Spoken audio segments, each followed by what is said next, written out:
Good morning. Welcome to the forecast discussion for December 29th, 2014. Of course, this is your meteorologist, Stephen DiMartino, continuing to battle the annoying cold, so I apologize for the missed videos of late. As you can hear, I have a pronounced baritone voice due to this cold, so again, I apologize.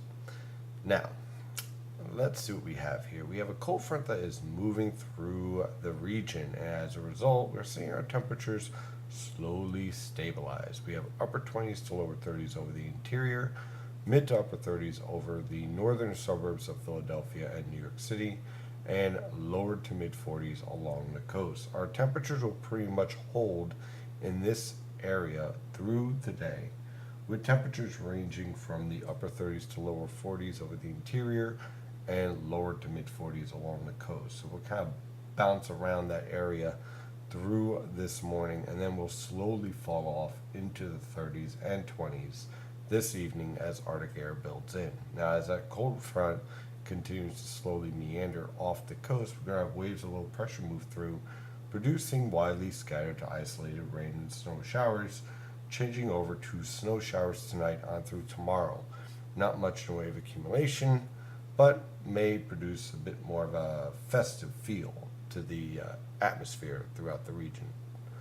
Now, on the latest surface map, you can see our cold front. The first one is stalled off the mid-Atlantic coast. Here comes our waves of low pressure with the subtropical jet stream.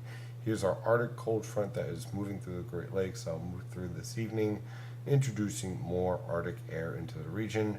And believe me, you will feel the difference in the temperatures for the rest of the week. Say goodbye to the 50s, say goodbye to the 40s, and hello to the 30s.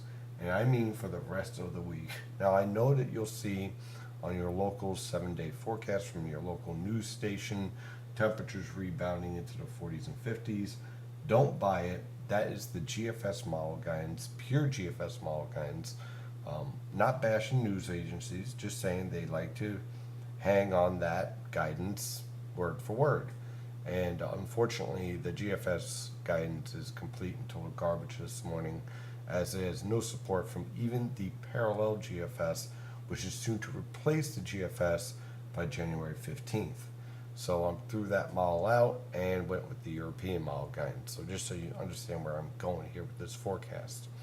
So here we have our cold fronts, and now when we take a look at the radar, you could see here we have an area of moisture. Now, this is going to remain mostly to the south of the region, but the northern edge here is going to clip New York City, southern Connecticut, central New Jersey, and southeastern Pennsylvania and southern New Jersey, with the threat for a few rain and snow showers. The further north you are, the more likely you will remain dry. So much of Connecticut, the Hudson River Valley, and northeastern Pennsylvania, you might see a flurry. That's about it. Other than that, high and dry conditions.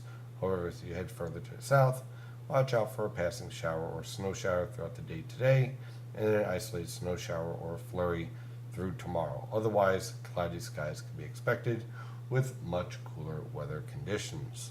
On the water vapor satellite picture, you can see our disturbance here is a little bit more robust than what was forecasted in the global model guidance, like the GFS, European, and so on and so forth. So that's why I added the threat for snow flurries in the forecast, considering this push of moisture here at the mid-levels, just to keep us protected just in case. But again, this is not a major storm in any way, shape, or form.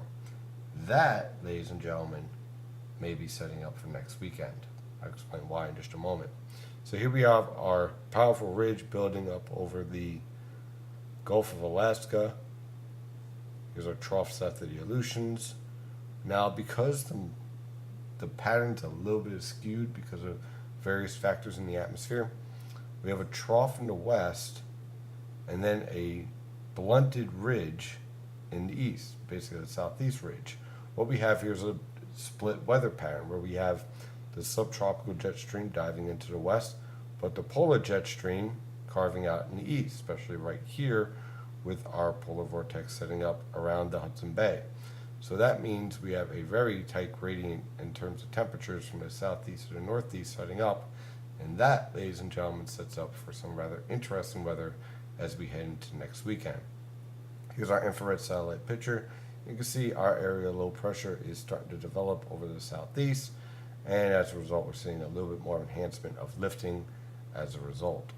Now here we have the latest European model guidance from the Penn State U-Ball website. Now again, for this afternoon, as we move forward, our area of low pressure passes to the south. Again, I'm not looking for any type of major significant precipitation events or anything of that nature, but still, we're going to watch out for a few passing snow showers possibly over the next 24 to 48 hours, producing visibility below 4 miles in some locations and some slick roadways. Temperatures will range from the upper 30s to lower 40s over the interior and lower to mid 40s along the coast for highs this morning. Temperatures falling through the 40s and 30s this afternoon and evening. Low temperatures by tomorrow morning in the lower to mid 20s over the interior, upper 20s to lower 30s along the coast. High temperatures tomorrow in the lower to mid 30s over the interior and mid to upper 30s along the coast. High pressure will be in control the rest of the forecast period from Wednesday, Thursday, and Friday.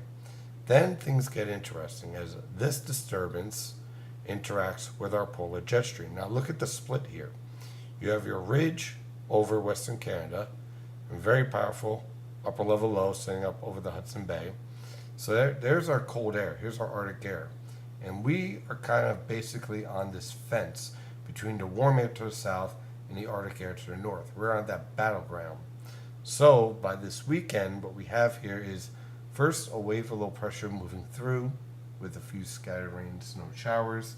And then on Sunday, we have our area of low pressure developing in the Tennessee River Valley, tracking towards the mid-Atlantic coast. Now this low pressure track would keep the northern mid-Atlantic, the Philadelphia and New York City metropolitan areas, on the cold side of this storm, leading to a higher potential for snowfall throughout the region. Southern New Jersey might be more of a mix of rain and snow, but everywhere north more likely to expect periods of snow in this type of storm track. And this storm track is supported by of course, the European model guidance, the European ensemble model guidance, the Canadian model guidance, the GFS parallel model guidance, UK Met, so on and so forth.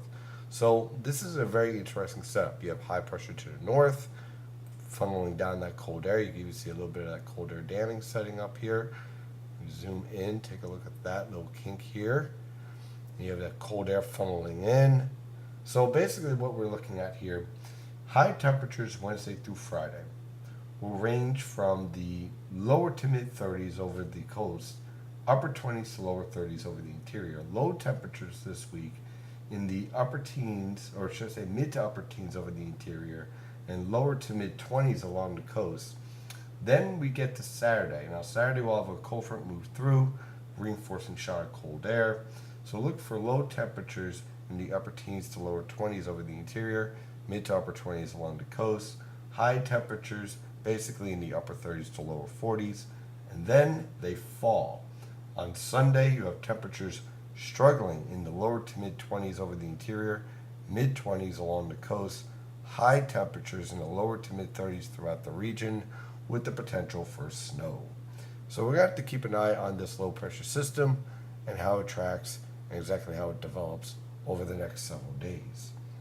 That's your forecast discussion for today. Of course, I'm your meteorologist, Stephen DiMartino.